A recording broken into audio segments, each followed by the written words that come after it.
अंबोली हे पर्यटन स्थळ जे आहे धबधबे आणि हिरव्यागार वनराईमुळे प्रसिद्ध आहे। पावसाळ्यात तर इथलं निसर्ग सौंदर्य जे आहे ते अधिकच खुलतं।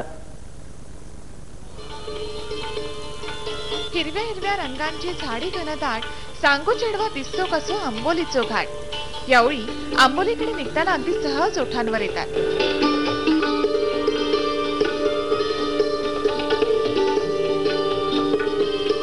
इथले अनेक पॉइंट्स प्रेक्षणीय आहेत। कावळे साल इथला उलटा पाऊस अंगावर घेताना पर्यटक अगदी हरखून जातात। खोल दरीमध्ये घोंघावणारा वारा धबधब्याच्या तुषारताला आणि पावसाच्या थेंबांना उलटावर ढकलतो आणि हा उलटा पाऊस येतो। मात्र या पॉइंटकडे येणाऱ्या रस्त्याची स्थिती अगदी दयनीय झाली आहे। दरवर्षीच घाटाकडे आणि पार्किंगच्या व्यवस्थेकडे दुर्लक्ष केलं जात आहे। ठिकठिकाणी धबधबे आहेत, पॉइंट आहेत, तिथे लोक बघायला येतात।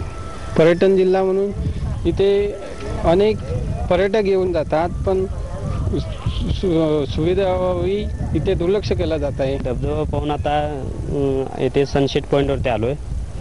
ते बघून आम्ही इथे येऊन बरं वाटलं, पण इथे आता झालेलं ट्रॉफिक असल्यामुळे बऱ्याच लोकांची गैरसोय होते। आंबोलीचा मुख्य धबधबा तर हजारो पर्यटकांनी फुललेला असतो।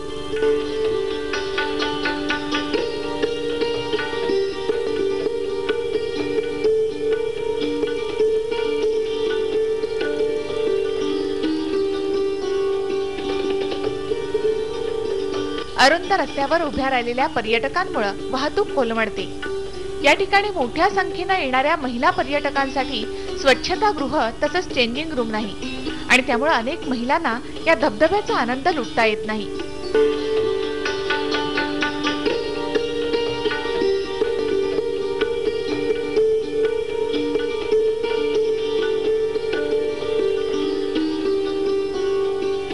खोल दरीमध्ये झेपावणारा नांगरतास हा धबधबा अगदी धडकी भरवतो। मात्र संपूर्ण आंबोलीमध्ये पर्यटन हंगामात आपत्कालीन व्यवस्था कुठेच दिसत नाही। ब्रिटिशकालीन प्रेक्षणीय आंबोलीची अवस्था आज अगदी दयनीय झाली आहे। नाही म्हणायला हिरण्यकेशी हे शंकराचे स्थान श्रावणामुळे गर्दीचं बनलंय।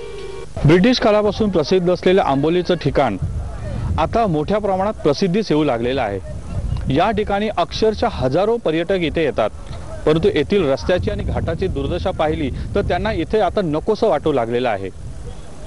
खऱ्या अर्थाने आंबोलीचं ठिकाण पर्यटनदृष्ट्या विकसित झालं तर सिंधुदुर्ग जिल्हा खऱ्या अर्थाने पर्यटन जिल्हा म्हणून ठरेल। विजय गावकर, सहारा न्यूज ब्युरो, सिंधुदुर्ग। याबरोबरच महाराष्ट्र